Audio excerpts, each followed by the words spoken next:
the dark we sit alone. Babi-babi rakus dan minyak yang dicuri. Di warung kecil di sudut kota, ibu-ibu berhitung receh dengan mata resah. Minyak goreng semakin mahal harganya, tapi isinya justru berkurang setengah. Di negeri ini tak cukup rakyat menderita, tikus berdasi masih terus merampok.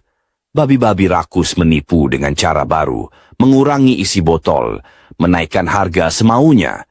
Minyak curang dijual terang-terangan. Mereka kira rakyat ini buta dan bisu. Dulu Pertalite dioplos, kini minyak pun dicurangi.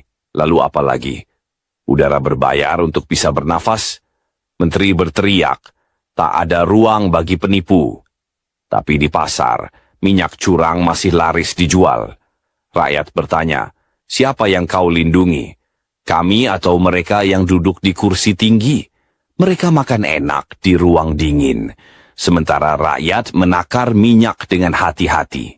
Tak cukup mencuri triliunan di Pertamina, kini perut rakyat pun jadi ladang korupsi.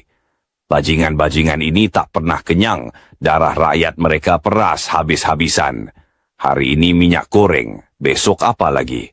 Mungkin beras, garam, bahkan nasi yang kita makan.